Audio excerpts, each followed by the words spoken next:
Hi folks. Thank you for coming along today. So, do you want to work on your own? Very interesting comment from a technologist. I think most people in technology like to sit there and beaver away. If I'm playing Lego with my kids, I've generally got what I want to build, and I'm beavering away, and I will be building what I want to build. And unfortunately, that's the challenge in a technology-based world, that lots of us are quite insular and want to work on our own. The challenge is, you can't really do much on your own. You've got shortage of time, you've got shortage of brain power, knowledge, thoughts, and for companies to succeed, they really need people to collaborate and work together as a team. And so what we're going to talk today about is how collaboration within a new digital transformation type company works, some of the challenges you face, and fundamentally how I believe a DevOps approach can really help you guys collaborate and work together and make your companies and you successful. So if you don't know me, I'm Sabin. I run a data consultancy called Sabin. I'm the founder of Secretbits. Who knows Secretbits? Everybody, most people. If you don't, go look for Secretbits. Manchester, February next year, next Secretbits, so please come along. But as a company, what we're passionate about is DevOps. And what we do is we help companies make the most of the data that they've got and make them successful with the data that they have. So today, going to do a bit about people and companies and the challenges one faces. Look at responsibilities within an organisation and how that really affects how you work together, your collaboration. DevOps, how does the DevOps piece fit into that space? And some of the goals and KPIs that need to make this work.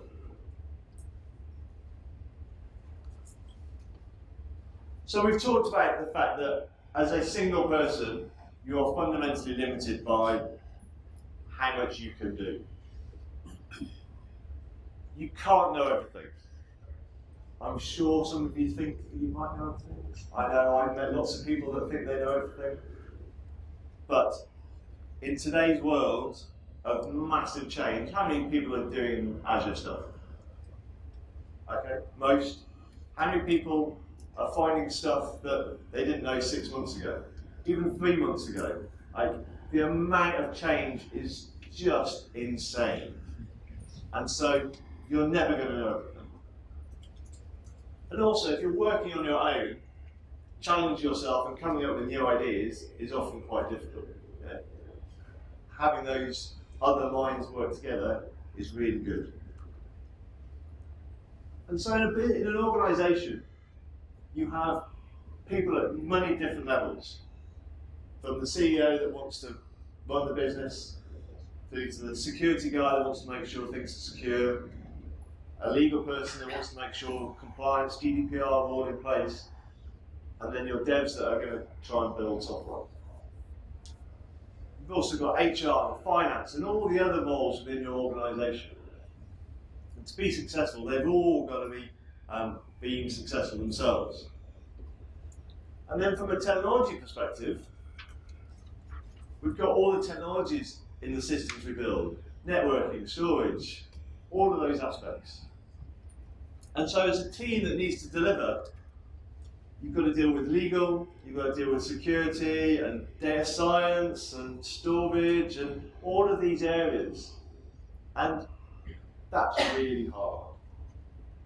How you encompass all of those requirements into your ability to deliver and succeed. You've got to collaborate with all of those people to make yourself succeed. And what we really want to get to, so the challenge is that if you're trying to collaborate with all these people, so your security guy says you've got to do a certain type of security approach. Now invariably what happens is, you say you want to go and do something, and the security guy goes, well actually, I need to go and review that before you can do that. So you've got to go and get their time. You've got to go and explain what you're trying to do to them. You need to go and get agreement with them. And then you find that security guy actually wants to speak to the legal guy. So you've got to get the legal guy together. And so you're trying to collaborate all of these people and coordinate these people. And all you want to do is get something done. Now, if you've got to do that every time you do a piece of work, man, you're not going to move very fast. So, the other way, how many people would say they're in a data team as opposed to a sort of a development team? So, invariably, what I see in many organisations, especially organisations that grow, people think there's not enough work in a team, a development team that needs to deliver functionality for a single database person. So what we'll do is we'll stick all the data guys together. Yeah? And we have all these dev teams, and all these dev teams will have to go and deal with these data guys to go and get data stuff done. Now, I akin that to how many people use Word? Come on. We all use Word. That's like saying, if you want to write a document, any document, you've got to go and speak to the Word guys. That's just insane. Data is as a data person, you're given this like responsibility for like data, and it's like, that's just nuts. Yeah? And the problem with this world is every time you get a request in, you've got to prioritize all those requests coming in against all the other requests. Now, how do you prioritize those requests? You've got to understand them. How do you get the time to understand the thing that's being requested so you can prioritize it? So you've got to prioritize the time to prioritize the time. Right. Just goes a bit insane. And then once you've done that, you've got to make sure that you can get that stuff scheduled and delivered, and invariably you deliver it, and someone goes, actually, that's not quite what I wanted, and so you've got to do it again. And so that model where you've got a central team, a central person that is being responsible for something, and everything has to go to them, has massive challenges. And then we have this other mentality, which is, I see in, any people do microservice type architectures? A few. So that's generally the way that people are trying to build software nowadays. And the problem I see is that we have development teams that are told they need to go and build a website for a user. That website needs to make that user be able to be happy and achieve their goal. They need to be able to do refunds on their payments. And so they build that functionality. They try to make that customer successful. So they build it, the customer comes, they start using the functionality that they built. Right, we're all succeeding. Then the boss comes on and goes, that new feature, I want to report on that feature.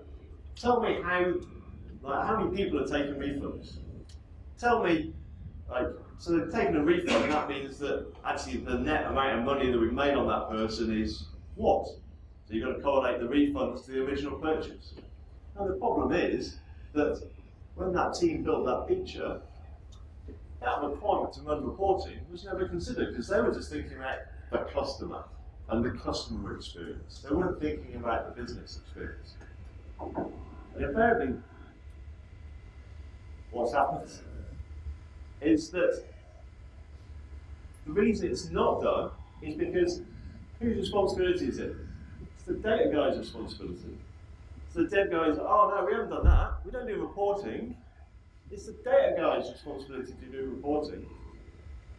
And so the team scope is just the customer. The boss is missed out of the requirements of delivering the feature, and the people that get in the neck are the data guys. It's not fair, really. Now, you might think that's quite sort of not possible, but we see it everywhere. And we see it especially with startups that are growing and getting bigger and bigger. They end up with all these teams, and you end up with this little data team that are like the who are guardians of responsibility of people responsible for data. So the cross-team challenge essentially is the fact that the team is focused on the requirement of the customer and not necessarily the whole requirement of the big picture. And just like we talked about having that shared database team that is responsible for stuff, you end up with this iterative development where one team delivers a feature and then the other guys try and use it and they go, oh, well, it's not working, and so it goes backwards and forwards. Now, you say iterative development is good from a DevOps perspective, but not when that iterative development is sprints apart, weeks, fortnights, months apart. That's not good. And from a data guy, I find that whole mentality of a dev team not taking responsibility for the end-to-end data story leads to some really interesting data quality challenges because they're not really owning the data that they're generating and making sure it's together. So what we really want is we can't do everything on our own. So what we really want is to have a team of everybody that is going to work really well together and be really efficient. And we know we're not going to get a legal guy sitting in our team. We're not going to get a security guy. We're not going to get everybody sitting in our team. Because unfortunately that doesn't exist. I don't know about you, but I've never seen a pink fluffy unicorn dancing on a rainbow. I've heard it lots. If I see any smiles, I know you've heard it too, but that doesn't exist. You can't have that single team that has everybody in your organisation. You can have really functional teams, but you can't have everybody that needs input into a delivery within a team. And so the reality is, we end up with lots of organisations that are like this, where a dev wants to go and deliver some code, and you end up with somebody, so in this picture we've got a DBA, that is responsible for doing reviews, doing deployments, doing checks, all of those things. Now, from a speed of delivery and a responsibility piece, that's just not going to work from a being able to move fast. So how do we get autonomy?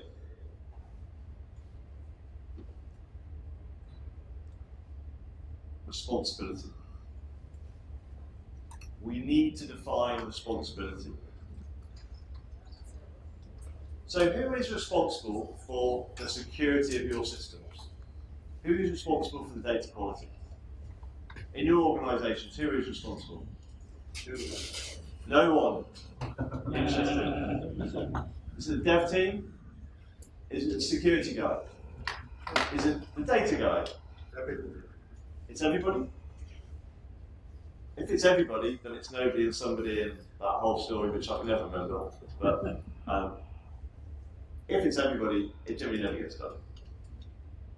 So there needs to be somebody that, when you're delivering something, there is a responsibility. So it's an interesting focus, and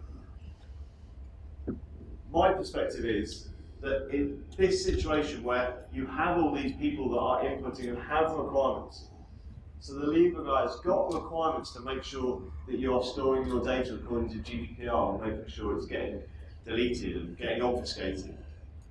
You're not using test data, production data on your dev laptop.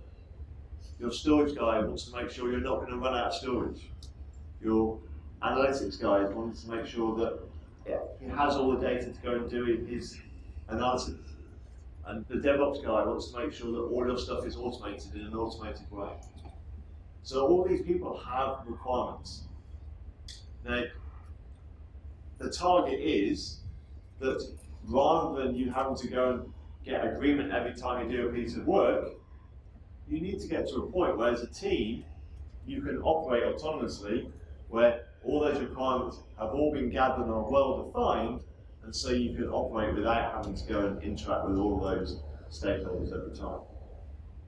And from a cross-team delivery perspective,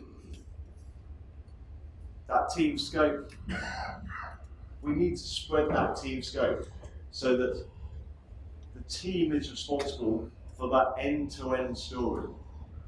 That they are responsible for making sure that if I capture that data also goes, the reporting aspect is also included.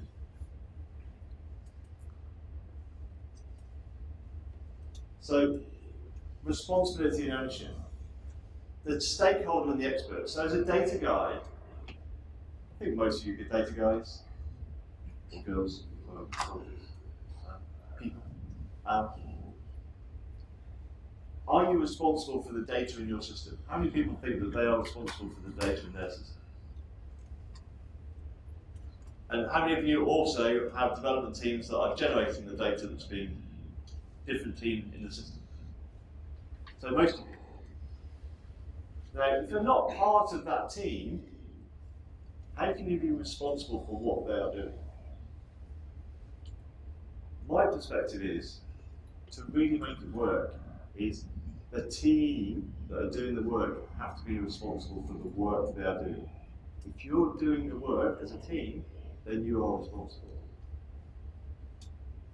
If another team is doing it, and they're holding you responsible for what they do, that's not very nice.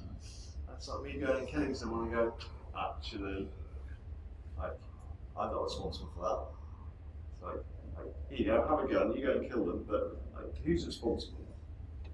And so, as experts, what you should be defining isn't that you should be responsible, but you need to be defining what the team need to do to be able to meet your requirements. So you might have performance requirements, that they don't bring down your server if you're a DBA, because you don't want to be woken up in the morning. So how do you define your requirements in a way that means that that person, a development team, can meet those requirements so you don't get woken up? How do you get them to put some systems in place to make sure that you don't run out of storage? So that their system that's generating data knows that data is growing and that they need to go and request more storage from you guys. Or from a legal perspective, making sure that as a requirement for GDPR, how do you test the fact that, or how do you put the requirements to the team to say, you need to make sure that all your data is obfuscated, or that when this occurs, we need to go, when someone requests to get their data deleted, that we obfuscate it. It's all about shifting that responsibility from you, who's the expert or the stakeholder, to the team that's doing the work. So it's all about requirements. Who's doing Agile? Most people. Who's doing Agile well? Really hard. And a big part of that is getting requirements done properly. The most functional teams I've seen are ones that can start their sprints and get their requirements done and get their acceptance criteria done, and make sure that if you know what the acceptance criteria is, then it's very easy to deliver to that requirement because you know what you have to achieve. If you don't have those requirements and the acceptance criteria for all those requirements, you've got no chance. You're going to waste time because you're going to go down an avenue that is the wrong avenue. You're just going to carry on doing development until someone goes, I think that's good enough. So, from an Agile perspective, if you go in without knowing what you need to do to succeed, you don't know those acceptance criteria, then you're stuck. And so the requirements is all about making sure that the location of responsibility sits with the people doing the work. As a subject matter expert or a stakeholder, providing those requirements is essential. And also, teams also need to have some element view of the bigger picture. So if I'm doing some work, you need to make sure that I am considering those other requirements, those other stakeholders. So I'm bringing those stakeholders' requirements into the work I'm doing. I think how many people think dev teams are evil? Because they do things with the database that I don't like. I'm sure most of you smile, so I'll take that as a hand. No, I don't think. And generally, the perception is people don't intentionally do things that are bad.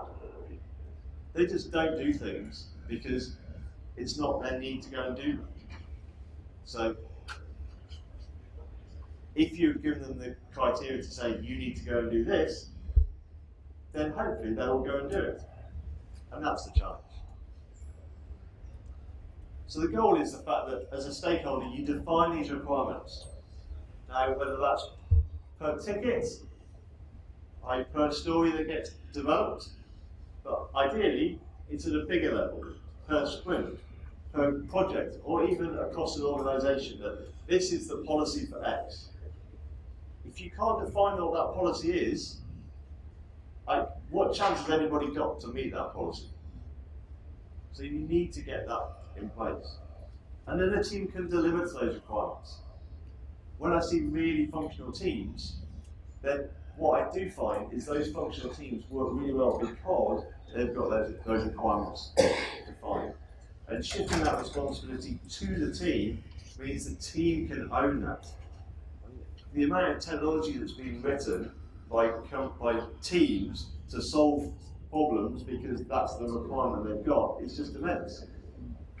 The story I have is the fact that the reason that DevOps and data DevOps is so, in its infancy compared to the sort of application DevOps is because application guys know programming language. They know .NET, C#, they know Python, whatever. They can go and build tools when they hit problems to solve those requirements they have. If you're a data guy, you know SQL. You can't really do much with SQL apart from write queries. Now, I know you can get some great insights and great answers to questions with SQL, but you can't really build tools to solve some of those more complex requirements that you might have as a team. So we want to get to this autonomous piece where all those requirements that all those stakeholders and experts have got are truly well defined.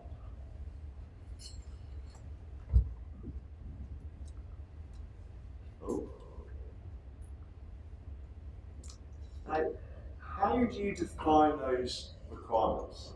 How as a team do you get those together? So, let me ask you a question. What is your goal in your day-to-day job? What is your definition of success?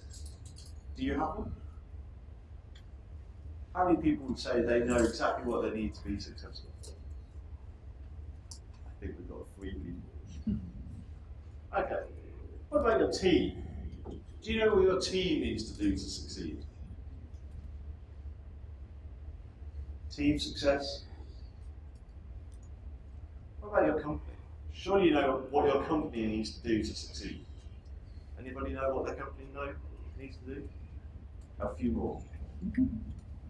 So what happens when you go to the dev guy and go, we need you to make sure that all your tables are properly indexed? Because we know that if you don't index your stuff properly, you're going to bring down all the other people that are using the same server that your database is. Now, what happens when you do that? They'll go, sorry, we've got to deliver this project. This project is like, we're on a deadline. This project's going to be delivered because our team's goal is to deliver this for the customer to be happy and the company be successful. You go, well, yeah, but like our goal is to make sure that we don't bring down the server. Well, okay, so we've got this goal, we've got this goal. Right, he's going this way, and he's going this way. Unless you are aligned, and you're all going on the same goal, and you agree what you need to do to get on that same goal, you're just going to be fighting forever, and you're never going to get what you want done. Anybody heard of OKRs? A few people? So a big thing from Google, and it's about defining key metrics for the company, and then you define metrics in your team, and then individually define metrics. And so all your metrics are all aligned to the goal. And so it drives some interesting mentality, because if someone comes along to you and goes, hey, we need to do this reporting thing, can you do that for me? And people go, let me think, is that aligned to my goal? No, sorry, can't do it. My goal is this. If that's not aligned to that goal, I'm not going to do it. And so, if you've got these things defined and they're aligned, then you can get things together. So without alignment on goals, and agreement on what your goals are, so whilst you might think bringing a server down and delivering projects are misaligned, if you get agreement, the fact that, as a company, as a group, that service stability is a goal, then they need to honour your goals, make sure that those requirements are set, so that you can say that their uptime, their metrics can be measured, so you can go and say, actually, you're not achieving this, you need to go and do something. And so having an aligned goal means that you're driving in the same, oh gosh, what have I just done? Magic button. Pulling in the same direction.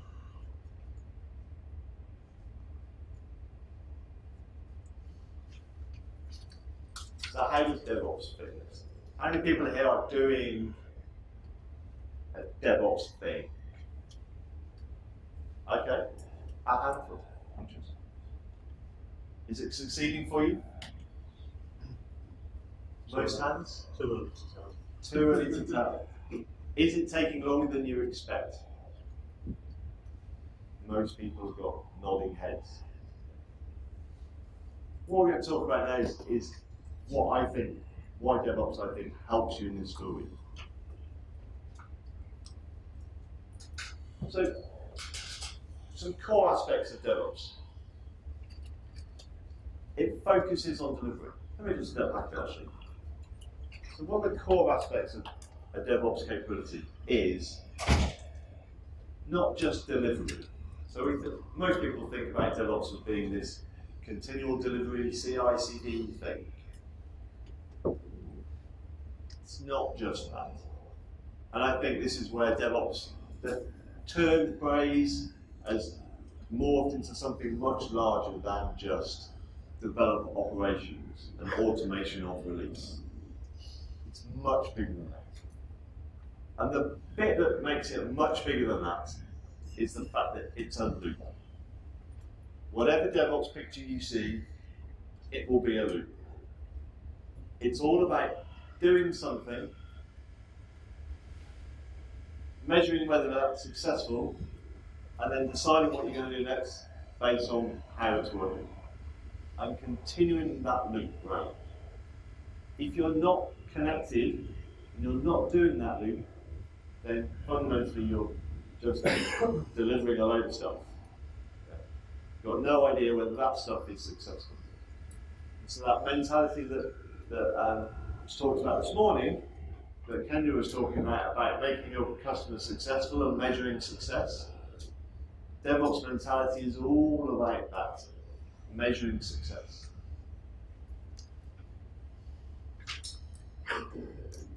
So it's about focus on delivery, but delivery based on a goal, because you've said this is what we're going to achieve. So as a team, you've set your goals, that's what we're going to achieve. You can then deliver on it, and then you can measure it. The good thing about you guys is you do data. So metrics, KPIs, being able to do reports should, I know we don't like reporting services, it's a bit clunky, Power BI is better. You should be able to understand the data and get those reports out to show the fact that you are succeeding. You are driving this KPI. This KPI is going up, that one's going down, and that's good. If you can get that process working quickly, then in theory, you should be able to deliver faster. Often people get worried about the fast word. They think, oh, I don't have control. It's like, fast is just about you're doing that in a controlled way because you know you're going down the right road. It's a bit like sort of a sat-nav, like going from here to wherever. Yeah? If you don't check your sat-nav every mile, like you're checking it all the time. If you didn't, you'd end up like deviating all over the place because you'd be going in the wrong direction. Every time you turn a junction, you might go the wrong way, and that's what happens. You might think the customers want X, but actually they want Y. If you're not monitoring that and checking that, how do you know the fact that you're delivering actually the wrong thing? So many people believe gut feeling of what should be done, but the biggest success that I've seen is when people drive things based on metrics. So stay focused on the goal. And being able to deliver in small bits means you're not going to deviate from your goal as much as if you try and do big things. So that's why waterfall, I think, is a bad approach. So how does DevOps work? So we talked about what DevOps is. Now for me, if you're collaborating, then you're building agreement. DevOps fundamentally built on an agile approach, and so defining your requirements and your acceptance criteria is what that's all about. You have that incremental change, which means that people that are resistant to change and resistant to collaborate, you can do a little thing and get them a little bit on the way, and then do another little bit and get another bit on the way. Eventually, they've given up all control, all responsibility, and you can do what you need to do without them sticking their fingers in what you're doing, but they're happy because they know that you're doing it in the way that they want you to do it.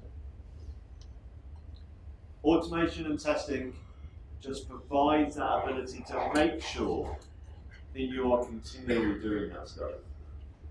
And if you've got your definition of done defined, then it means that as a team you know what your goal is, and all those requirements are built well into your definition of done. And it's continuous, so it's ongoing, metric driven, so that whole cycle. Unfortunately, I see most people don't do enough feedback process, especially when you're implementing a DevOps journey. Implementing a DevOps journey is really hard. In other talks, I talk about not trying to eat the elephant. Automating an existing database system for a DevOps perspective is really hard. It can be really complicated, and there can be lots of dragons along the way. Having a means by which you can measure the success, do a little bit, measure it, figure out where you need to optimize. Yeah. Do you need to automate the deployment of the database? Or should you actually spend more time automating the testing, because that's the fragile thing? Understanding what you should focus on is really important from a DevOps perspective, because you want to be metric driven. You want to learn from those metrics, learn from what you've changed. Now, what I actually find is if you're doing Agile well, it really highlights those collaboration challenges. So if you've got a release team that go, right, we are the release guardians. We are not going to let you release anything unless we have reviewed and know everything. Anybody got that? Go on. there's a few bankers here that must have that in their organisations. Now, if you've got a release process in your DevOps suite, and you've got a means by which they can approve it, and you're able to report saying, okay, Fred, you can approve these releases, but it's taking you a long time to approve these. It's taking you 2 days. If we could get you to approve these quicker, or maybe we could have some way of auto-approving if there's certain changes that aren't critical, then maybe we could deliver a lot more work. Now, if you go to your boss, or even the boss, and go, look, we can deliver more work if we get this person to change how they're working. It's very compelling, and it's very difficult for someone to argue. So the current model of the fact that you've got teams having to go get the requirements every time, and unfortunately the people, the stakeholders, can't really define what those requirements are. And we want to get to that autonomous world. So collaboration and DevOps. So how do we really make this work? What is it about DevOps can solve those problems? For me, what you can do is to codify all those requirements into your process. Now, does that mean building a big, complicated DevOps process? No, it doesn't really. Definition of done. If you can get agreement on what those requirements need to be done, so security needs to be met, compliance needs to be met, get those part of your definition of done. I find, as I said earlier, if you tell a team that they need to do something, and you get that requirement bedded in, because it's a common goal that's agreed, once it's in there, and that requirement is in there, the team will do amazing stuff that you will never ever have believed that could have been done to get that stuff done. Put tests in place, do automation, they will do all sorts of things. Shifting that responsibility to them to make sure. And what I often see though is people go, oh, I want to define how that's going to get validated, how that's going to get processed. And the problem with that is that, back to the point at the beginning, if there's just you can only think what you can think by the technologies that you have in your head and the solutions that you have in your head. You put that to a development team of 5, 6 people that have got different skill sets and different capabilities, and you can do generally more with application code than you can with process and SQL. They will achieve and they will solve the problems that you thought were just unsurmountable, and they will do that in an automated way. So getting it into the definition of done is crucial. You want to do reviews. Reviews are great. Not to check syntax of code. If it's important, huh? Or formatting. Peer reviewing is to catch those things that the sense check stuff. Does it seem okay? Are there any simple gotchas that can be found? Now, my perception is peer reviewing, if you've got acceptance criteria and you've got tests written that meet those criteria, what else needs to be done? Why do I need to peer review my code? Now, for me, peer reviewing code is not really about making sure that the code is right and the code is doing what it should be doing, because that should be covered by tests. It isn't about formatting. That should be covered by tests.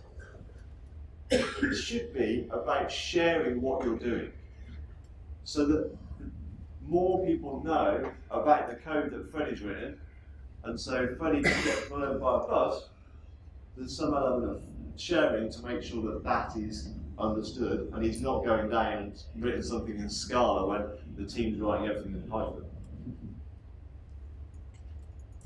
Most CI tools, most source control tools have some peer review checking policy process.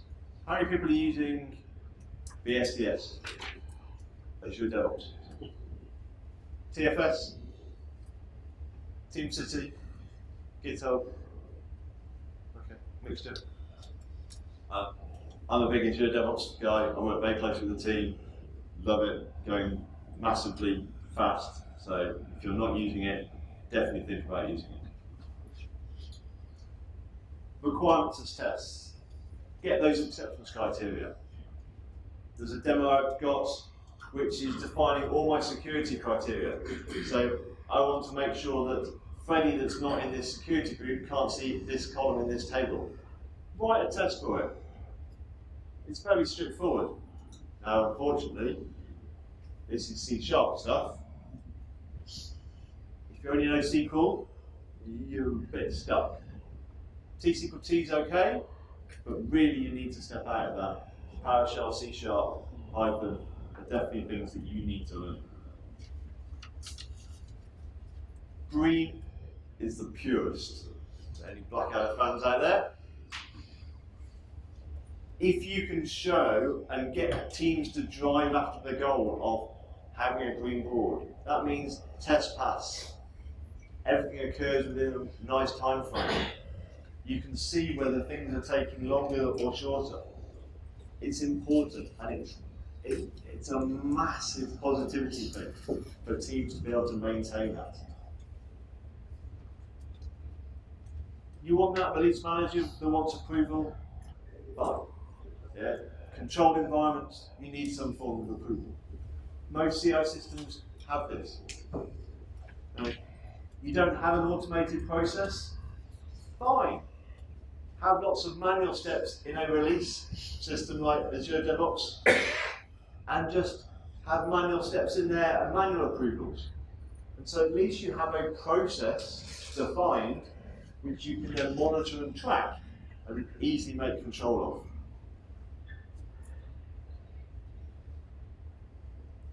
So if you codify all of those requirements into your DevOps process, then you've got a hugely rich capability to show your progress and show the fact you're achieving the goals and you're meeting the requirements. And then all your stakeholders, in theory, should be a lot happier because they can see the auditability, the traceability of what they wanted. If they want something else, then they need to get it put into that process. So there's loads of things you can do to take those requirements from those stakeholders, get that collaboration in, and put that into your DevOps process. So for me, DevOps collaboration is key to make it successful. If you try and do it in isolation, you're going to really struggle because you're going to have all these external influences that want stuff to be done. Take those external influences and put them into your DevOps process. So, get alignment on your goals, understanding what your goals and your KPIs are. Try and start small, but really it needs to come from top down. That's hard for lots of organisations that don't have it, but at least define your own goal and your team goal.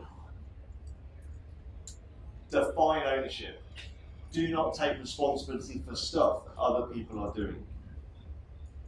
If you take responsibility, then they're never going to improve, they're never going to make things better. Define what needs to get done and make them responsible. Take those responsibilities and codify them, those requirements, and codify them into your DevOps process. It should be straightforward. Thrive on the feedback. Just take all those numbers and make your world better and improve. Any questions? Wow. Easy, isn't it? It's hard. And you've got to start somewhere. And we see companies, especially companies that are growing, struggle with this. But one of the things is I was talking to Kendra outside, that when you start at a company, you're given work to do, and you do that work. Now, the challenge is, if you're aiming for the company goal, you need to make sure you know what that goal is and that everything you're doing is for that goal. And if it's not, sorry sir, why are we doing this? Okay. Dev teams go, we did this because our product owner said so. Told you to jump off a bridge, will you do it? No. So think, like, you're all intelligent people, you can all go, why? Why are we doing this? Is this for the goal? Get those things aligned, and then you can collaborate and work well. If you've got any questions, go. Don't you find that DevOps are kind of like black box in every company, and people don't understand what they do, and they only do what they're told to do?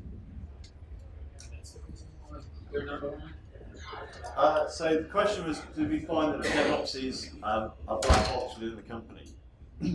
What we see a lot is, and this is with any hole within an organisation, they go, we've got a hole, we need to fill it, we need to get a capability quick, so we're going to take a team and we are going to build that focus team that are going to do DevOps.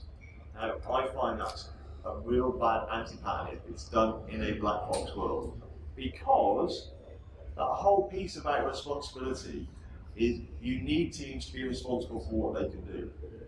It's a fine balance between defining standards and a consistent way that a company is going to do it over having this black box and having it totally controlled. And that collaboration is really, really, really key. And I think the other aspect is that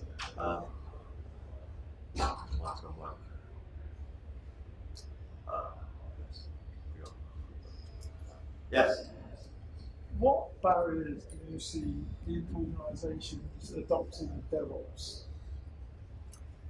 So I think the big barriers that we see is all those stakeholders being uncomfortable with the process, and whether that's DBAs, release managers, getting that comfort is like a challenge.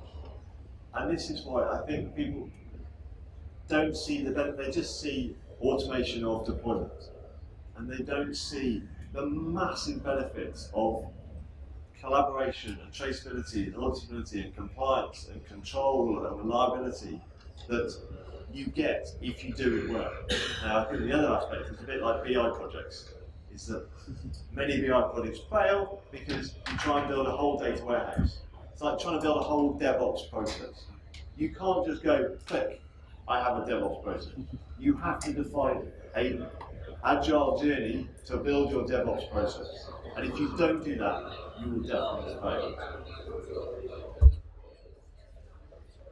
Are we inside or outside of God? There's one outside, there's one inside. So thank you very much. If you've got any questions, feel free to email me, simon@sabin.io. I've got some business cards. I've also got some packs of cards somewhere. Come and find me. I'm here all day. Please, smiley face. Thank you very much.